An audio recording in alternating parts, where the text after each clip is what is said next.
Irmãos, uma coisa que a nossa pastora ensina, que eu adoto isso como premissa na minha vida.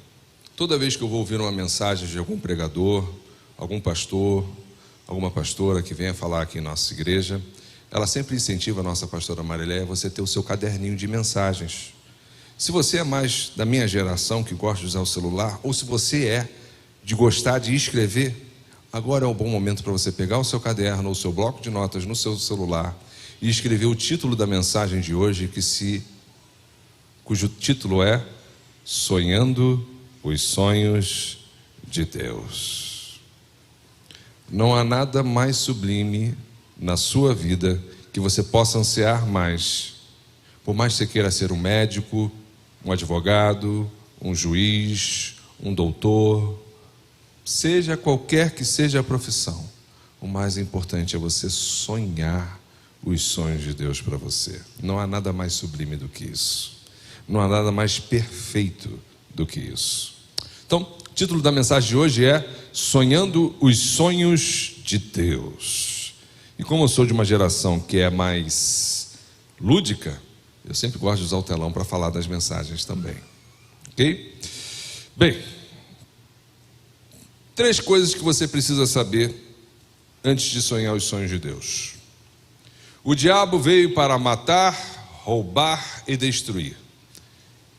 Ele é o seu primeiro inimigo. O segundo inimigo que eu e você temos é o mundo. Semana que vem é carnaval, festa da carne. A gente não vive na cultura que é do nosso país, do carnaval e do samba. Tanto é que os nossos próprios jovens e adolescentes, que são as faixas etárias mais afetadas aí no mundo, fora da igreja, estão indo para retiros. É até cultural das igrejas. Não, vamos proteger vocês do carnaval. Vamos levar vocês para um retiro para vocês receberem mais de Deus. Tem essa dinâmica. Então o mundo quer influenciar e entrar a todo e qualquer tempo na vida da igreja, na sua vida.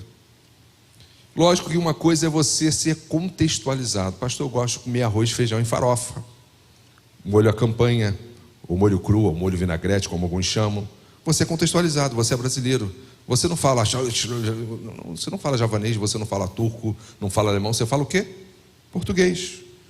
O Brasil foi colonizado pelos portugueses, a gente fala a língua portuguesa, você está contextualizado. Você quando canta em português, você não canta em outro idioma. Nós somos contextualizados, nós somos uma igreja brasileira aqui que adora e louva o nome do Senhor, temos o nosso contexto. Na França, os franceses cantam em francês, a liturgia de culto é diferente. Eu me lembro que eu fui baterista na nossa igreja da Barra, e eu tocava, e o ministro de louvor na época falava, senta a mão, e eu pá. É o nosso ritmo musical, a gente é mais animado ao louvar. Na França, o menino que tocava bateria, pastor Mário, ele tocava estilo jazz. Eu pensei, não, agora ele vai dar a virada, agora ele vai bater com força. Não batia com força, era um outro estilo. Mas é a igreja de Cristo, num contexto diferente, no contexto francês. Lá no Natal o pessoal gosta de comer o foie gras, que é patê de fígado de pato processado. É uma delícia para quem gosta. Aqui a gente come um pernil, um tender, ou então um chester, um arrozinho, aquela farofinha abençoada, uma maionese. A ceia de Natal do brasileiro é diferente da ceia de Natal do francês. Contextos diferentes. Mas nem só por isso, por a gente falar português, eles falarem franceses, e a gente ter uma liturgia de culto diferente, eles também terem, significa que a gente é mundanizado, a gente é contextualizado, a gente está no ambiente e na cultura que a gente está. Mas o problema, e é isso que os grandes teólogos falam, é a secularização, ou seja, a igreja perder a sua identidade de igreja, e é isso que João escreve na carta de Apocalipse às 7 igrejas, condenando e exortando as igrejas para que vivessem uma vida dentro dos padrões da palavra. O salmista do capítulo 119 diz, lâmpada para os meus pés, luz para os meus caminhos é a tua palavra. Então eu e você somos brasileiros, temos um passaporte brasileiro, gostamos de comer arroz, feijão e farofa, mas fora os nossos costumes, do contexto que nós estamos vivendo, do idioma que nós falamos, o mundo não pode entrar na igreja. E o mundo é o seu segundo principal inimigo. Porque todo dia eu e você somos bombardeados com inúmeras informações e que a gente tem que pedir a Deus discernimento para saber o que é certo e errado. Terceiro maior inimigo que eu e você temos: você mesmo. Pastor, eu mesmo? É, você mesmo. Todo dia eu e você temos que lutar contra nós mesmos. Hoje, lê a Bíblia. Você está tão cansado, chegou do trabalho e vai ler historinha bíblica para o seu filho agora. Não, você merece um descanso. Vai, liga a televisão, fica na caixinha do nada. É a sua carne falando, não é o diabo. Eu e você lutamos. Paulo fala sobre aquilo que eu quero fazer, aqui não faço, que é viver o que Deus quer para mim. E aquilo que eu não quero fazer, que é o anseio da carne, isso eu tenho que militar todo dia e às vezes eu acabo fazendo. Quem já não viu aquela comida assim abençoada e você sem querer perdeu o equilíbrio e se esbaldou? Rodízio então, japonês, churrascaria, irmãos, para mim é uma luta. E eu tenho pedido a Deus domínio próprio nessa área da minha vida, e Deus está me dando forças para caminhar. Seja qual for a área que nós temos as nossas fraquezas, eu e você temos que lutar contra nós mesmos diariamente.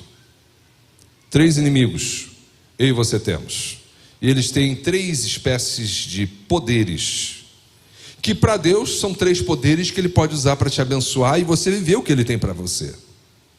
Mas para Satanás ele pode deturpar, transgredindo os princípios da palavra e fazer você se sujeitar a eles, sendo maldição para você. Quais são? Dinheiro, sexo e poder. São 3 coisas, são bênçãos de Deus, e são 3 coisas que podem ser maldição para você, se você não respeitar os parâmetros da palavra. Vamos então ao primeiro versículo bíblico. Gênesis capítulo 13, pode abrir a sua Bíblia, Gênesis capítulo 13, por mais que esteja aqui no telão, vamos ter o hábito de abrir a Bíblia, é importante. Gênesis 13, capítulo 8. Vamos ler aqui o exemplo do pai Abraão, amigo de Deus. Gênesis 13, capítulo 13, versículo 8, diz assim: Então Abraão disse a Ló: Não haja desavença entre mim e você, ou entre os seus pastores e os meus, afinal somos irmãos. Aí está a terra inteira diante de você. Vamos separar-nos. Se você for para a esquerda, eu irei para a direita. Se você for para a direita, eu irei para a esquerda. Ok, vamos entender o contexto. Abraão, amigo de Deus, ele morava em Ur dos Caldeus. Seu pai recebe um chamado de Deus, caminha até uma localidade e para. E ali ele se estabelece. Seu pai veio a falecer e Deus chama Abraão dali onde o pai dele tinha parado no meio do caminho. Vá para uma terra que eu darei a sua descendência, onde manará leite e mel. Toda a promessa Deus faz. E o que quando Deus fala manar leite e mel, significa o suprassumo que era naquele tempo. Hoje nós vivemos numa sociedade industrializada, então você comprar mel e comprar leite é super fácil. Mas naquela época não. Era sinônimo de riqueza. Assim como no Império Romano, a pessoa recebia o seu salário, que era o sal, porque o sal tinha altíssimo valor para preservar os alimentos. Hoje eu e você temos geladeira em casa. Naquela época, para preservar a carne, tinha que colocar sal.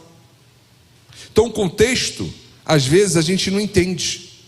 Mas Deus estava tendo uma promessa incrível para Abraão. E como é que ele ia ter essa promessa? Da mesma forma que eu e você podemos alcançar o sonho de Deus. Somente por meio de uma coisa: fé. Fé. A simples fé de acreditar naquilo que não existe, naquilo que é contrário à razão e à lógica. Abraão creu e isso lhe foi imputado como justiça. Não é à toa que no quadro dos heróis da fé ele é citado como amigo de Deus e pai da fé. E eu quero dizer a vocês que Abraão não herdou a terra, ele foi crendo numa promessa, porque ele foi, eu vou para lá, mas espera aí, eu não tenho filho. Tá bem, eu vou para lá, e eu estou caminhando para lá, mas espera aí, eu não vou ser dono dessa terra.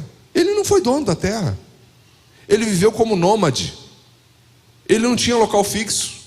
Deus fez ele caminhar por toda a terra que seria da descendência dele. A única terra que Abraão teve de fato no seu nome com escritura foi a terra de sepulcro, onde ele sepultou Sara, Macpela. Fora isso, durante toda a sua vida, ele viveu como nômade, crendo na promessa de Deus.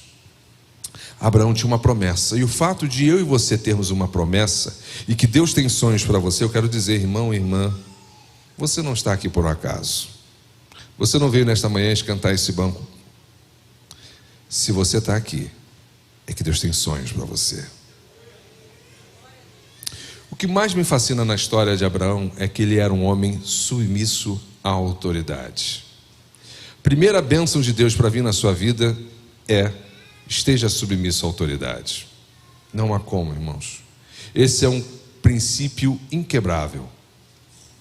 É inquebrável. Davi foi perseguido por Saul. Saul queria matá-lo. Quando Davi, escondido numa caverna, vê Saul e arranca um pedaço das suas vestes, ele ainda se sentiu culpado. Ele pede perdão a Saul, que queria matá-lo.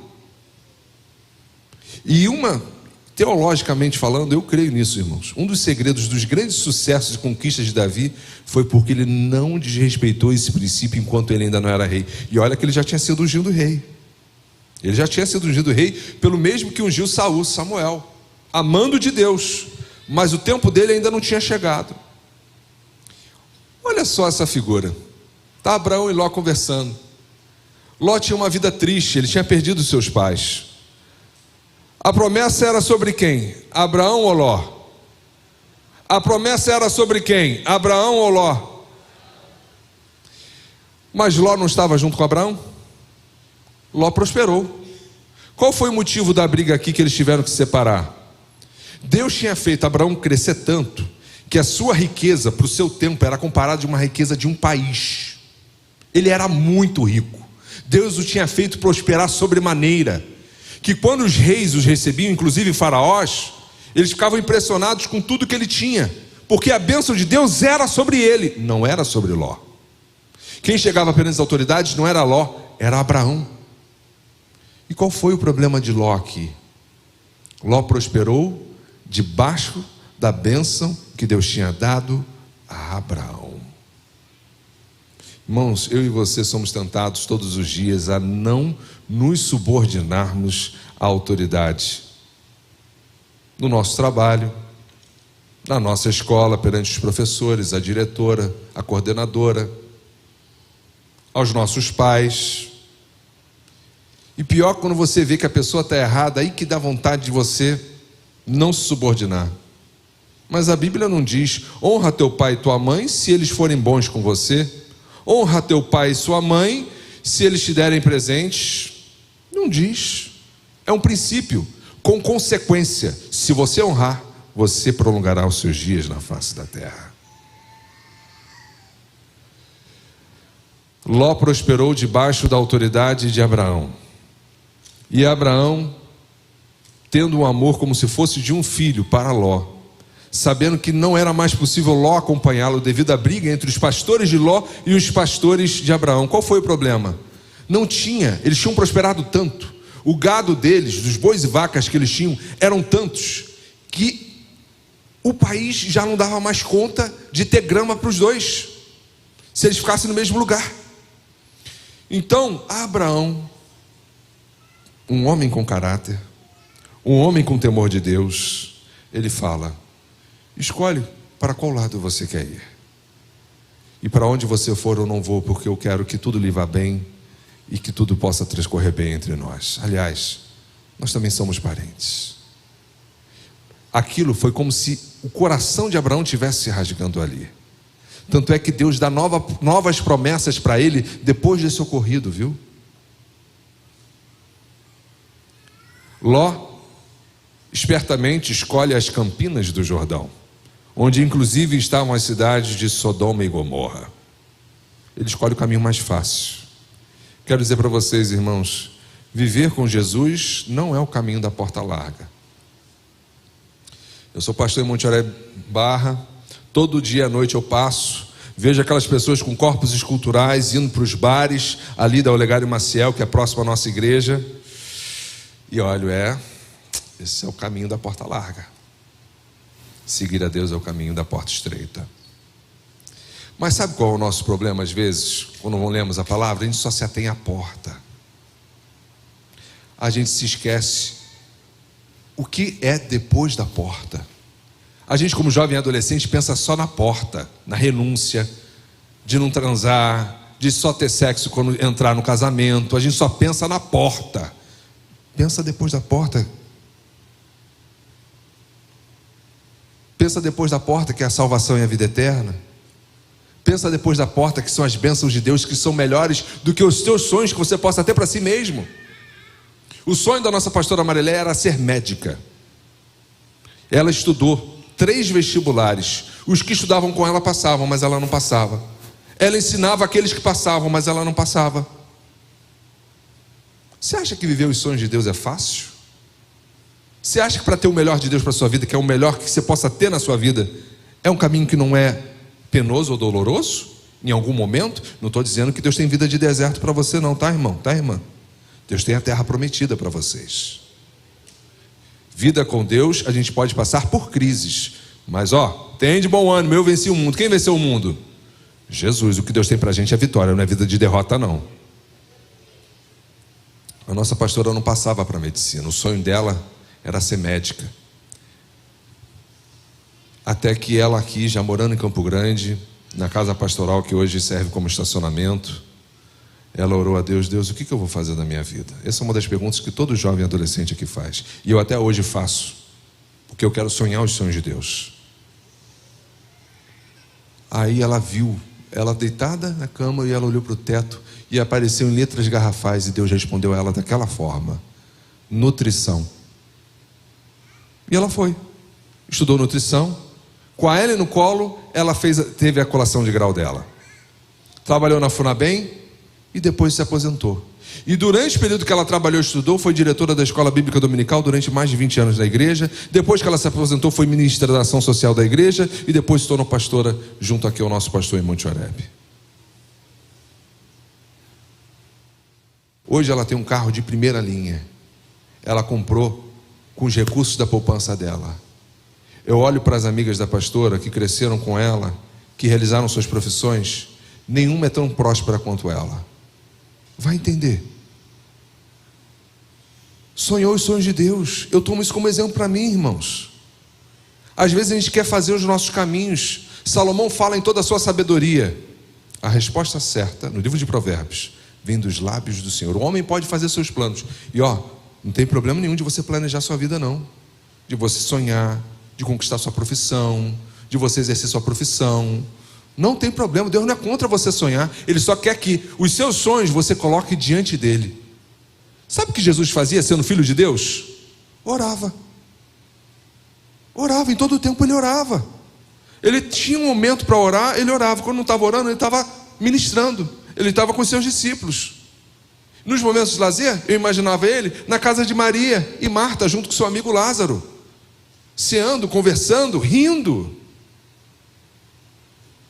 Mas o seu melhor, ele dedicava em prol do reino, sonhando os sonhos deles. Sonhando os sonhos de Deus. Gente, Deus Pai não colocou o nome de Deus Filho, Jesus Cristo, como nome acima de todo nome, à toa. Colocou porque ele sonhou os sonhos dele. E é isso que Deus tem para mim e para você, que a gente sonhe os sonhos dele na nossa vida. Que as nossas decisões sejam baseadas em antes falar com ele. Vai casar? Vai namorar? Ora antes. Eu me lembro, irmãos, quando eu era solteiro, eu ficava numa luta. Jesus amado. Jesus, se eu orar e se eu disser não, estou gostando da menina, meu Deus. Tinha uma menina, eu posso falar que o Thaís não está aqui, né? Tinha uma menina que eu era apaixonado. Era líder de um pequeno grupo. O coração estava assim, Jesus, é essa. Glória, é essa. Ela tem uma palavra boa, ela serve a Deus na igreja, é uma boa filha, é essa. Eu orei e não era ela. E aí? A vontade de Deus é boa, agradável e perfeita? Mas requer que você renuncie a si mesmo. Requer que você passe pela porta estreita. Renunciar a si mesmo, irmão, é lidar com a sua carne e falar: carne, eu me sujeito ao que Deus tem melhor para mim. E a minha bênção vem no tempo de Deus, vem no tempo certo. Vem no tempo certo. Lá em Natal, fui lá, ela me conheceu por meio de um site de relacionamento cristão. Por jesuicidência, meu primo era pastor da igreja que ela congregava. Eu falei: ó, se você quiser saber, entre aspas, meus antecedentes criminais, ou seja, o meu histórico, pergunta a ele. Ah, tá bom. Fui lá com malicuia, com meu pai, com minha mãe, com a minha irmã. E eu na época estava na promoção, irmãos, eu já tinha um filho. Eu fui na promoção, leve um, ganhei mais um. Me apresentei lá a ela: ó, essa é a minha vida, essa é a minha história. E quero entrar no propósito de namorar com você, mas eu quero ser sério. Eu já conheço o caminho das pedras. Eu infelizmente não segurei e estou aqui com esse menino lindo que é bênção de Deus na minha vida. Mas eu quero fazer agora tudo certinho. Eu quero me guardar e eu quero casar logo, porque meu testosterona já falou que eu não sou crente. Só vai se converter quando eu me casar. Irmãos, Deus te fez de carne e osso, viu? Deus não nega. Deus não te deu nervos para você ficar assim. Não, é no casamento. É para você. Sexo foi Deus quem fez no casamento, para você curtir na bênção de Deus. Pensa que quando você está lá na sua relação com a sua esposa, ou a irmã com o seu marido, que o Espírito Santo está fazendo assim.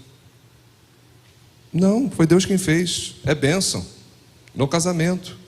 Eu falei com Thaís: ó, quero namorar, noivar e casar logo. Porque não vai dar certo se você não quiser ter esse propósito, nem namora comigo. Aí levei minha família, ela me conheceu no dia 15 de novembro. No dia 27 de outubro de 2012 a gente começou a conversar. 15 de novembro a gente colocou um propósito de orar. A gente nem começou a namorar. E eu já pensando no meu botão: bem, tô aqui. Ela falou que não quer namorar ainda. Deus, eu não vou ser amiguinho dela não. Eu quero namorar para casar. Se dentro de um tempo sentir que ela está me enrolando, eu vou partir para outra. Não. Que eu já vi amigos na igreja, colocavam um propósito de oração com a menina depois se desinteressava, eles ficavam a ver navios. Eu não. Coloquei: ó, a gente tem que namorar, nós vai casar, porque eu já estou com mestrado, eu já estou trabalhando na Petrobras, eu já estou estruturado financeiramente para casar. Salomão fala no livro de Provérbios: prepara a tua lavoura para depois ter a tua casa. Jovem adolescente, está doido para casar? Estuda e no tempo certo trabalhe, porque aí você vai poder ir atrás da tua bênção. Hashtag fica a dica. Voltando aqui, falei com ela: vamos namorar, nós vai casar. 31 de dezembro de 2012 a gente namorou. 15 de novembro de 2013 nós casamos. Um ano depois. E Deus abençoou. Deus me deu a lua de mel dos meus sonhos, irmãos. Pude ir lá para a França, mostrar a França para ela que eu tinha morado. Pude mostrar para ela a Madame Cassard, que era minha vizinha, que eu falava de Jesus. Tive a lua de mel dos meus sonhos e Deus honrou a minha fé. Jovem, adolescente, se guarda. Segura a onda.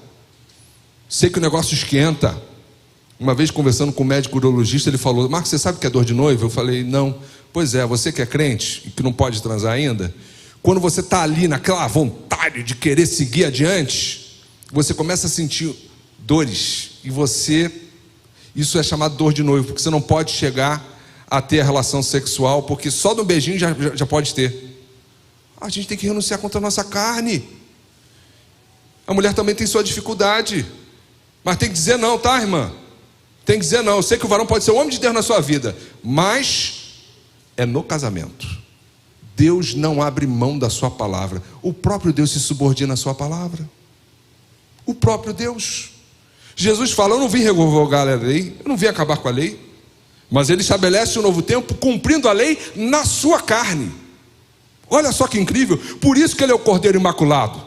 Por isso que o sangue dele vertido na cruz dividiu a história da humanidade entre antes e depois. É ele quem fala da vida eterna, porque ele cumpriu e obedeceu e foi fiel até a morte. E Deus quer que você seja fiel, que você, jovem e adolescente, você se guarde, para que os sonhos dele se realizem sobremaneira na sua vida. O que Deus tem para você, o mundo e o diabo sempre vai oferecer os pratos de lentilhas. Prato de lentilhas, sabe o que é? A história do prato de lentilhas? Esaú e Jacó. Esaú estava doido para comer um prato com lentilha, que era o prato favorito dele. Só que ele não estava com fome. Ele estava com vontade de comer. Jacó astutamente prepara o prato de lentilhas e oferece a ele. Aqui. Ah, mas tem um preço. O que o mundo quer te oferecer tem um preço. Abre mão de Jesus. Aquele rapaz é tão bonito. Está no molde do que você quer, só não é de Deus. Eu me lembro que eu tive uma oportunidade de namorar com uma médica, uma moça linda, linda. Eu falei, Jesus, só falta ela ser crente. Só falta ela ser crente. E ela arrastando asa para mim, Jesus, só falta ela ser crente. Salva ela, Jesus. Salva ela para eu namorar com ela, Jesus. Ô Senhor amado, ô papai, abençoa o teu servo. Irmãos, eu nem comecei o relacionamento. Comecei a clamar. E ela, sumiu. Tem que orar, irmão. Chuta que é laço. Se não é de Deus, não é para você. Eu tinha um amigo que ele gostava de fazer evangelismo. Esse evangelismo, né? Vinde as minhas cordeirinhas. Deus não quer esse evangelismo para você não. Sansão, presunçoso, pensou que poderia lidar com Dalila. O que foi que aconteceu? Ele morreu sem realizar os sonhos poderosos que Deus podia fazer na vida dele. Sabe o que significa Sansão? Como o sol no seu esplendor. Davi seria pequenininho perante o que Sansão poderia ter feito. Mas qual foi a diferença de Davi? Ele era um homem segundo o coração de Deus. E essa é a diferença na sua vida. Sermos segundo o coração de Deus. Então sexo é bênção, mas se você não vigiar segundo a palavra, pode ser maldição. Dinheiro é bênção, mas se você colocar ele como seu dono, é maldição. Poder é bênção, mas se ele não for subjugado na soberania de Deus, para o que Deus te dá, pode se tornar maldição. Vamos para a próxima passagem. Próximo slide. Seguindo aqui na história de Ló. Quando Ló chegou a Zoar, o sol já havia nascido sobre a terra. Gênesis 19, 23, 26. Então o próprio Senhor fez chover do céu fogo e enxofre sobre Sodoma e Gomorra. Assim ele destruiu aquelas cidades e toda a planície, com todos os habitantes das cidades e a vegetação. Mas a mulher de Ló olhou para trás e se transformou numa coluna de sal. Irmãos, eu imagino os anjos do Senhor entrando, que a palavra de Deus nos revela isso, para tirar Ló e sua família. Eles conseguem tirar e tiram Ló à força, viu? Ló não queria sair, ele estava meio abobado, ele não sabia o que fazer. Vou ter que deixar aqui o que eu fiz, o que eu construí. Sodoma e Gomorra, a devassidão era tão grande que os homens daquela cidade queriam ter relação sexual com os anjos. E aí os anjos deram uma de Matrix. Os caras ficaram tudo cegos. E saíram. E tiraram Ló e a sua família. O mundo hoje quer entrar na igreja, irmãos. E sabe mais que me impressiona nessa passagem? Ló, por mais que tenha conhecido o Deus de Abraão, ele deixou a sua família se contaminar com Sodoma e Gomorra. O que seus filhos têm visto no celular? Quais os programas eles assistem? Quem são os amigos deles? Professam a mesma fé que a nossa? Meu filho mais velho tem 16 anos. Eu fiz uma noite do hambúrguer lá em casa. Eu queria saber quem eram os amigos do colégio dele. Aí eu fiz um hambúrguer com uma guacamole que minha sogra me ajudou a fazer. E fiz um outro hambúrguer com queijo fondata, misturado com creme de leite, queijo gruyère e mussarela. Coloquei no micro-ondas 1 minutinho, ficou uma espécie de pasta quente. Coloquei no hambúrguer, bacon. Oh, glória, os irmãos já estão dando glória, né? E fiz a noite do hambúrguer. Irmãos, os amigos do meu filho ficaram tão impressionados que na família deles não tem isso. E depois eu sentei lá para bater um papo com eles e comecei a falar de Deus, e eles estavam prontos para ouvir. E falei, tem um amigo seu aí que tem um daquele canto lá, cuidado, hein? O cara é meio dúbio. O outro ali, tu fica atento. Eu chamei para quê, gente? Para ver quem eram eles, e que eu, com o discernimento que já tenho de mais tempo, como pai, esse você cultiva amizade, esse aqui você não deixa tanto, e esse aqui você se distancia. Cuidado. Você que é tio, você que é avô, você que é avó, tem o seu sobrinho, tem sua sobrinha, tem o seu neto. Ora por eles. Zela pela sua casa. Que você possa ser como Josué disse perante a todo o povo de Israel: minha casa e eu serviremos ao Senhor. Eu não sei o que vocês vão fazer, mas a minha casa e eu serviremos ao Senhor. Ló não quis servir. Ló conheceu o Deus de Abraão. Ló viu Abraão prosperar. Mas a prosperidade era apenas um dos sinais da presença de Deus na vida de Abraão. Apenas um dos sinais, irmãos. Morou em Sodoma e Gomorra, foi pelo caminho da porta larga. E eu creio, irmão, se a esposa de Ló virou para trás, não é porque ela, deixa eu ver a cidade sendo destruída. Ela não olhou por isso. Ela olhou com saudade de alguma coisa boa que não tinha lá, que ela tinha que olhar. Eu e você somos seduzidos diariamente pelo que o mundo, o diabo e a nossa carne querem nos oferecer, para nós nos distanciarmos no nosso relacionamento diante de Deus, até o ponto de a gente virar uma estátua de sal, morto por dentro.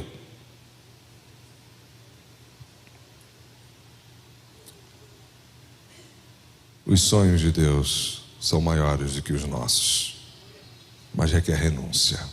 Mas a boa notícia que eu tenho para dizer para você, jovem adolescente, independente da idade: a porta pode ser estreita, mas a bênção é maior do que a bênção da porta larga. A porta larga tem maldição, perdição, inferno. E a porta estreita tem vida e vida em abundância, céu com ruas de ouro, casas com pedras preciosas, bênçãos de Deus para você aqui nessa vida e na vida vindoura. Esse é o caminho. É bênção. Aparentemente a porta larga é atraente, mas o caminho é perdição. O resultado é perdição. Então não se prenda na porta, se prenda no que leva o caminho. O que leva o resultado ao caminho. Próximo slide.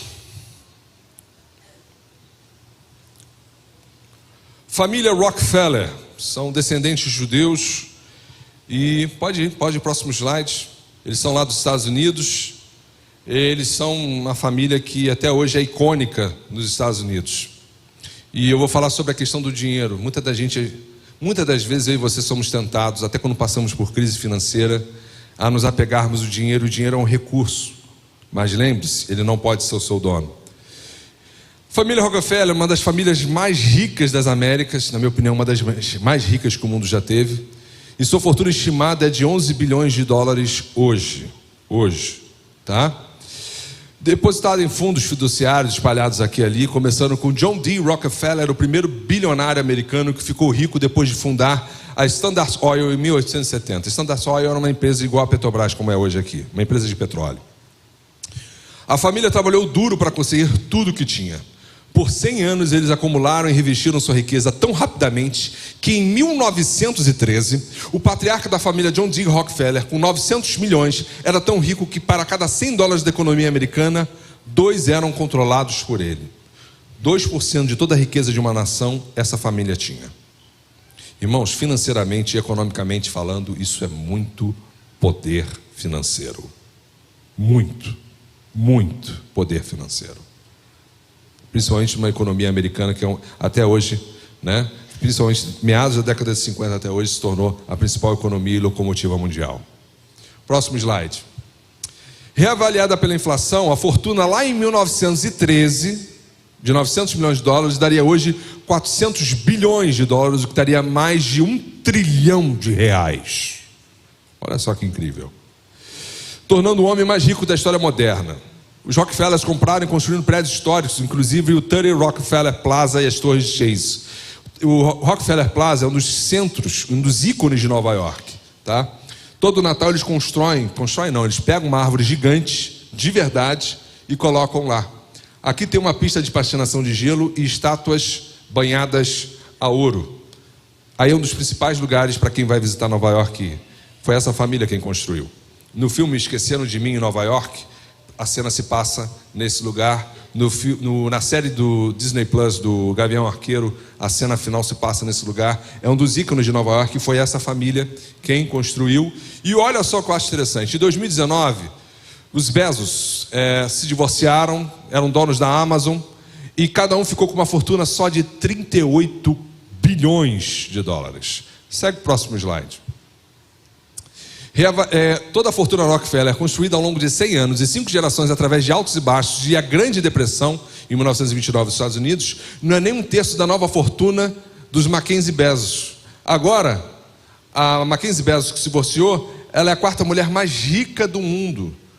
Eu falei que os Rockefeller hoje têm 11 bilhões de dólares, eles continuam sendo bilionários, eles continuam sendo ricos. Mas de uma hora para outra, os criadores da Amazon, sem ter todo o trabalho que eles tiveram, são mais ricos do que eles. Gente, o dinheiro é efêmero. Tiago fala isso. Tiago, líder e considerado por grandes teólogos como pastor da igreja em Jerusalém, ele fala para a igreja na sua carta para que não se prenda ao valor das riquezas. Eu sou administrador, estudei economia e eu sei que o dinheiro ao longo do tempo ele muda de valor. R$1 em 1994, no início do Plano Real, valia muito mais do que R$1 hoje, porque a inflação ela corrói o poder de compra e toda hora, todo ano tem que se aumentar o valor do salário mínimo, porque a inflação ela entra, ela tira esse poder. O dinheiro muda ao longo do tempo. O Brasil passou por várias moedas na década de 80, por uma hiperinflação que nem na Alemanha, na Segunda Guerra Mundial, teve. Eu me lembro de ter visto uma foto que minha professora de história comentava, de um alemão, assim que tinha acabado a Segunda Guerra Mundial, indo com um carrinho cheio de dinheiro para comprar, ele não era crente, um maço de cigarro. Um carrinho cheio de dinheiro para comprar. Na Venezuela, os venezuelanos ficam pegando um maço de dinheiro desse tamanho, porque o dinheiro perdeu o seu valor, então tem que ter muita nota para poder comprar uma coisa só. O que Tiago fala é que nós, como povo de Deus, não podemos a gente pode colocar a Deus à prova nas nossas finanças, mas as nossas finanças, o nosso dinheiro não pode ser o nosso dono. Então o dinheiro pode ser bênção, se você seguir os princípios da palavra, e pode ser maldição se você sair desses princípios. E alguém que é rico hoje, amanhã pode não mais ser tão rico assim. Então, atentos quanto a isso. Vamos para o próximo slide. Aqui o que Tiago fala, Tiago 1,10. E o rico deve orgulhar-se, caso passe a viver em condição humilde, porque o rico passará como a flor do campo. Olha só a efemeridade do dinheiro, da riqueza. Pois o sol se levanta, traz o calor e seca a planta. Cai então a sua flor e a sua beleza é destruída. Da mesma forma o rico murchará em meio aos seus afazeres. O que Tiago está falando aqui não é um evangelho da pobreza, tá? Abraão foi rico, Isaac foi rico, Salomão foi rico. E quando é a sua vez, é a vez de ser pobre? Não. Não estou condenando a pobreza e não estou condenando a riqueza. Você pode ser próspero. Eu já fui em casa de irmãos aqui da nossa igreja. Uma irmã me recebeu com tanto carinho, irmãos. Eu já tive a oportunidade de comer na França, na Espanha. Eu já tive a oportunidade de viajar. Já pude comer em um outro lugar sofisticado, diferente. Eu já tive esse prazer. Mas o pão com manteiga e presunto que eu comi na casa dessa irmã aqui da nossa igreja, eu nunca comi igual.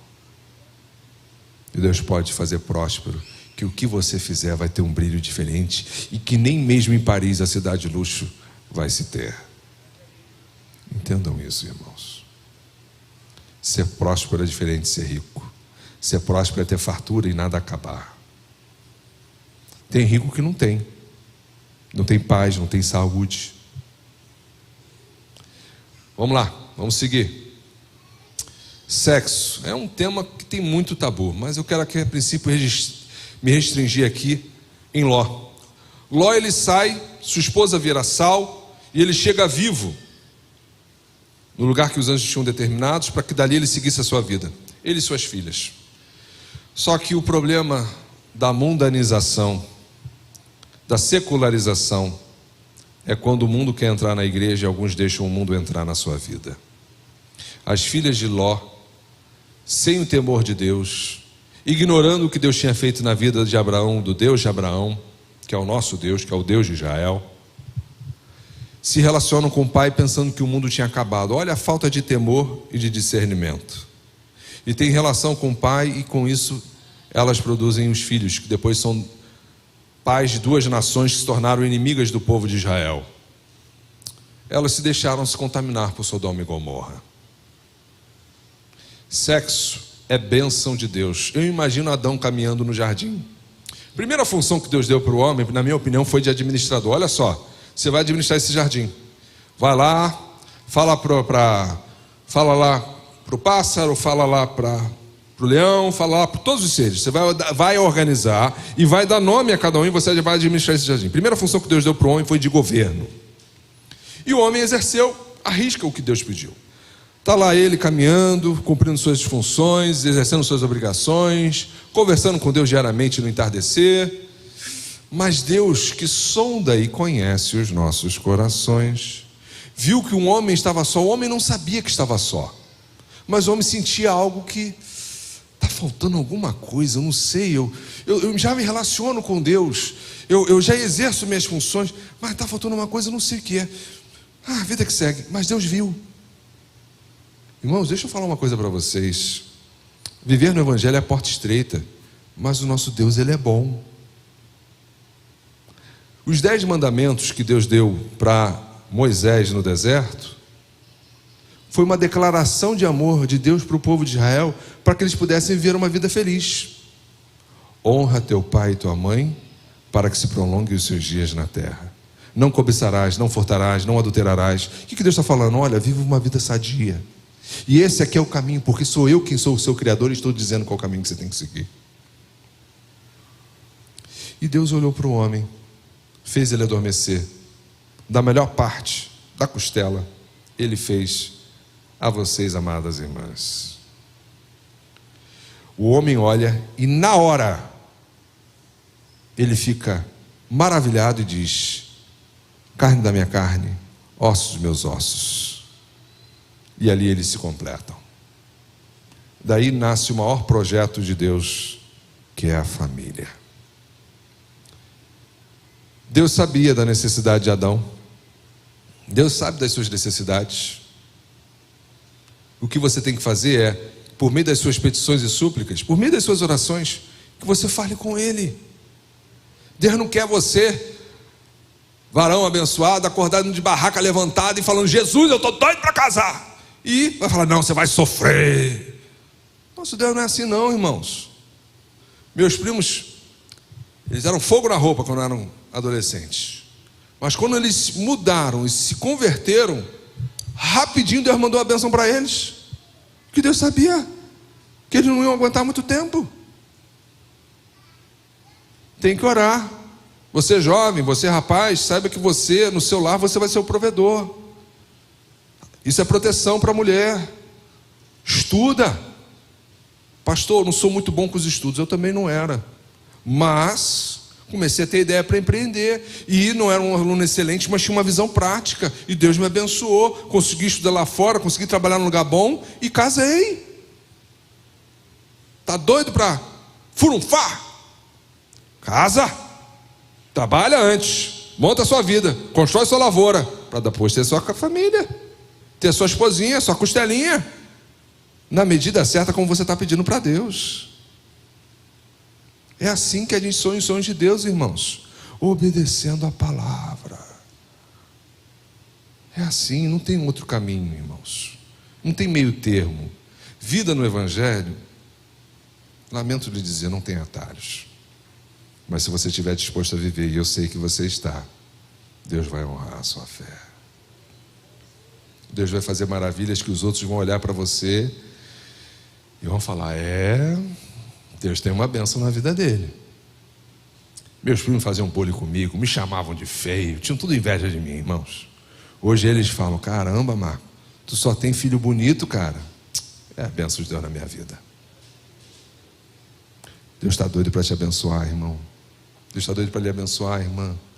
Honra a Deus, busca o reino de Deus e a sua justiça, e todas as demais coisas vos serão acrescentadas, porque é a palavra de Deus. Vamos para o próximo slide?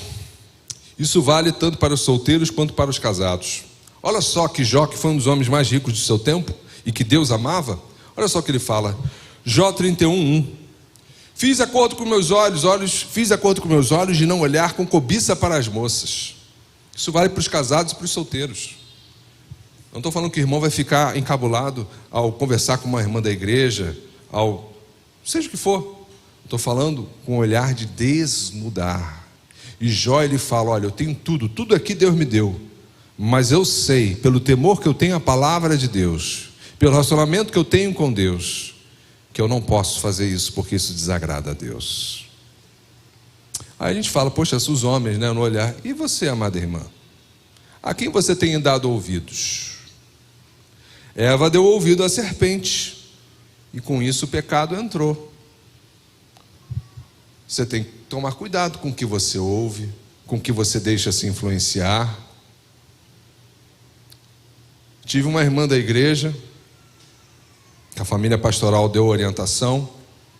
Aí sabe o que ela foi fazer? Ela tinha questões terapêuticas para serem resolvidas.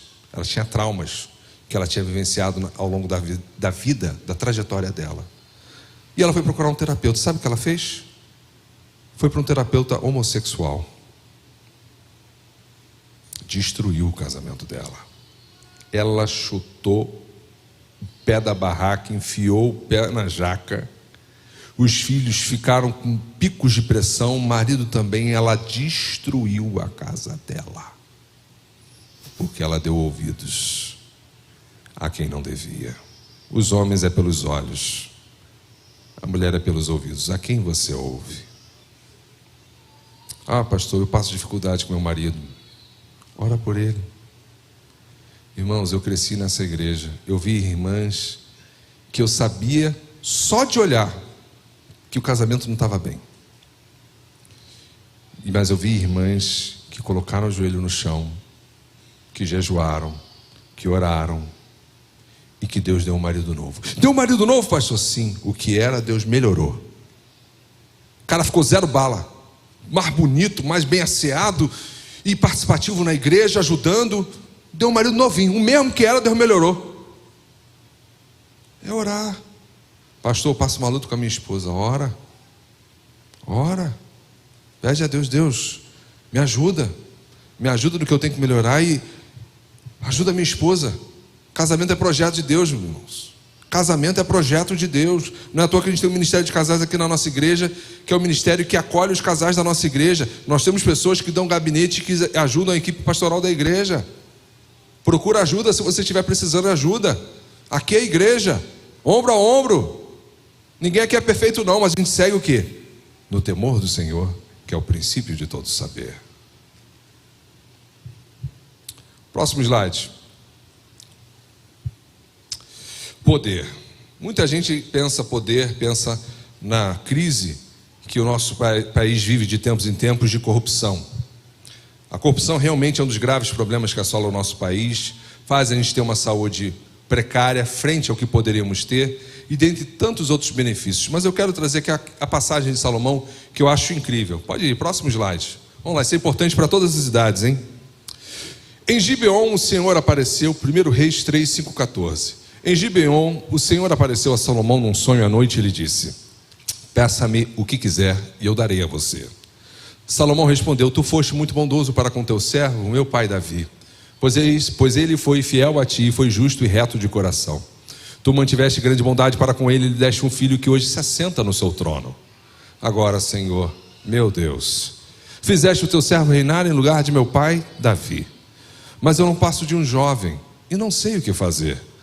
Teu servo está aqui no meio do povo que escolheste, um povo tão grande que nem se pode contar. Dá, pois, ao teu servo um coração cheio de discernimento para governar o teu povo e capaz de distinguir entre o bem e o mal.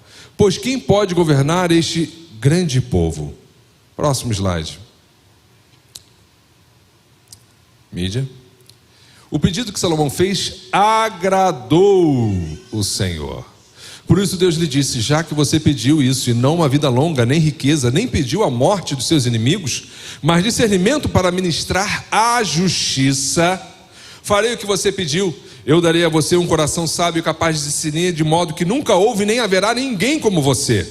Também darei o que você não pediu, riquezas e fama, de forma que não haverá rei igual a você durante toda a sua vida. E se você andar nos meus caminhos e obedecer aos meus decretos e aos meus mandamentos, como o seu pai Davi, eu prolongarei a sua vida.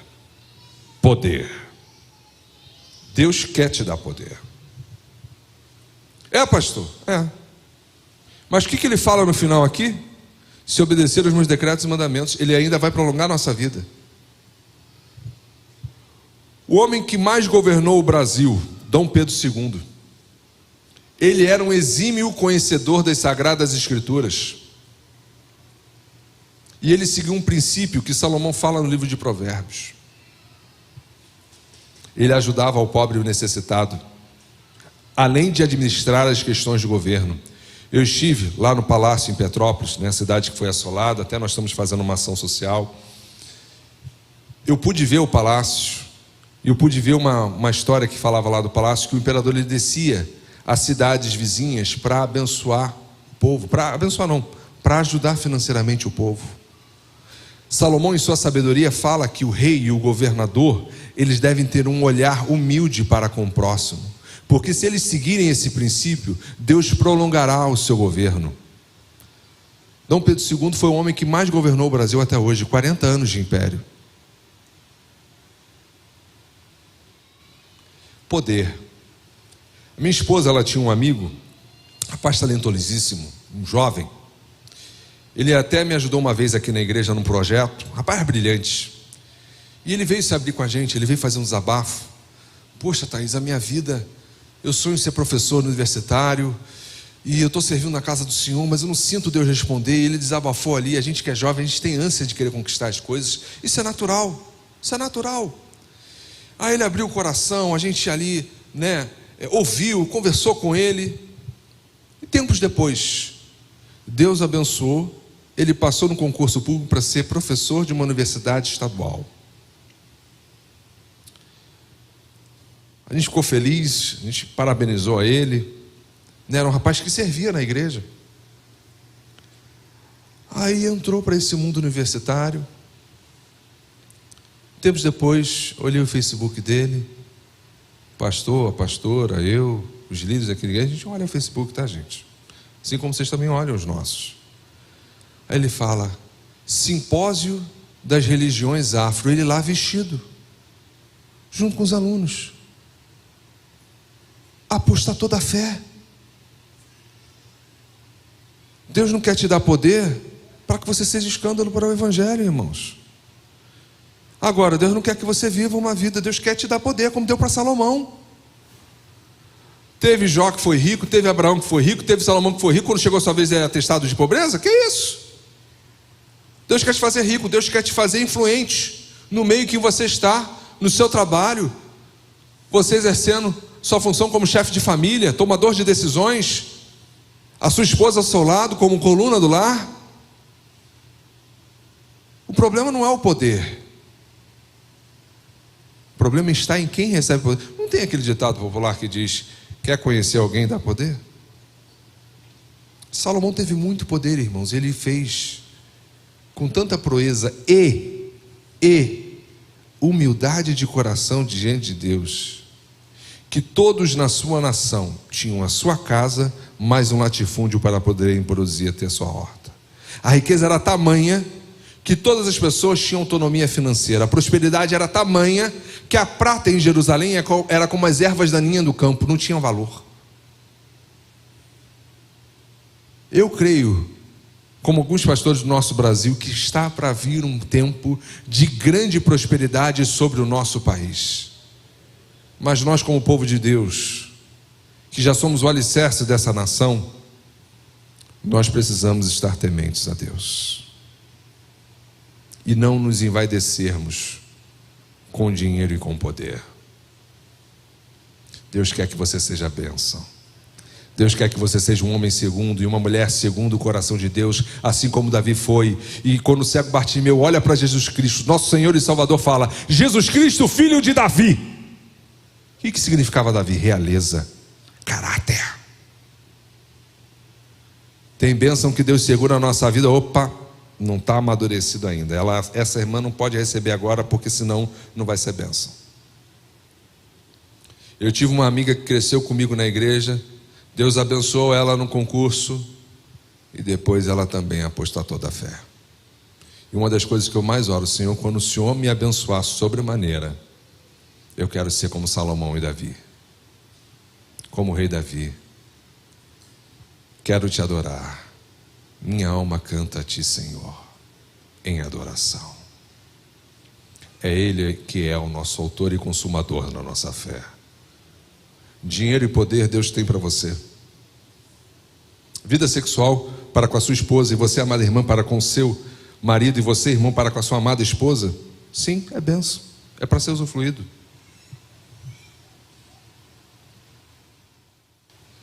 E é no princípio.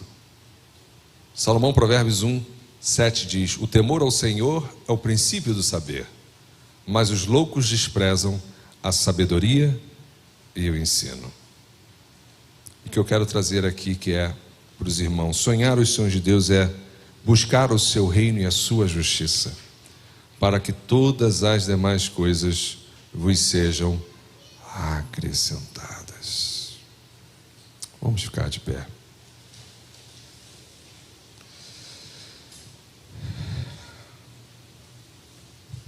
Vou orar pelos irmãos nesse momento, pedindo a bênção de Deus sobre o nosso domingo, pedindo que, por mais que a gente possa passar necessidade financeira, por mais que a gente possa ter dificuldades no casamento, por mais que a gente possa ter a dificuldade de se guardar, se a gente buscar por meio da fé em Cristo Jesus, Ele é fiel e justo para fazer infinitamente mais, além do que nós pedimos ou pensamos. Que você obtenha a bênção da porta estreita, porque a bênção da porta estreita o mundo não pode tirar. O que Deus tem para você, o mundo não vai tirar, porque é Deus quem vai lhe dar. Vamos orar. Senhor Pai amado, Pai querido, estamos aqui diante da Tua presença. Deus, nós queremos sonhar os Seus sonhos. Nós sabemos, ó Deus, que o inimigo de nossas almas, o diabo, veio para matar, roubar e destruir os Teus sonhos nas nossas vidas. Pai, eu peço para que o Senhor dê discernimento a cada irmão, a cada irmã neste dia, a cada adolescente, a cada jovem, a cada criança, aos nossos idosos, a todas as idades, Senhor.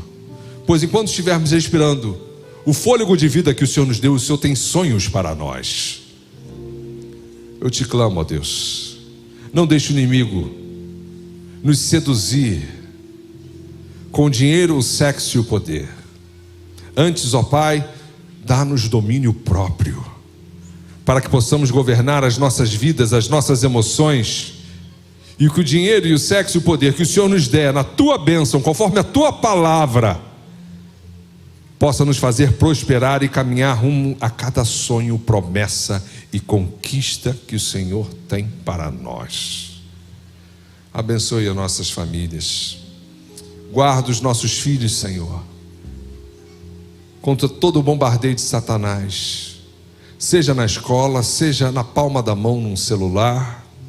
Dá discernimento a cada pai, a cada mãe, para instruirmos os nossos filhos no caminho que deve andar, que é o caminho da palavra de Deus, do ensino da palavra aos nossos filhos, no culto doméstico, trazendo a igreja, participando das atividades. Senhor, queremos sonhar os Teus sonhos, pois quando investimos para o Teu reino, quando buscamos o Teu reino e a Tua justiça, o Senhor, que é a fonte de todo o amor, e que és um Deus que é bom e que nos amou primeiro, vai nos abençoar como sinal da fidelidade a Ti. Lhe pedimos, ó Deus, que o Senhor nos dê um domingo abençoado em família, que o Senhor nos conduza na Tua santa paz. No nome de Jesus, amém.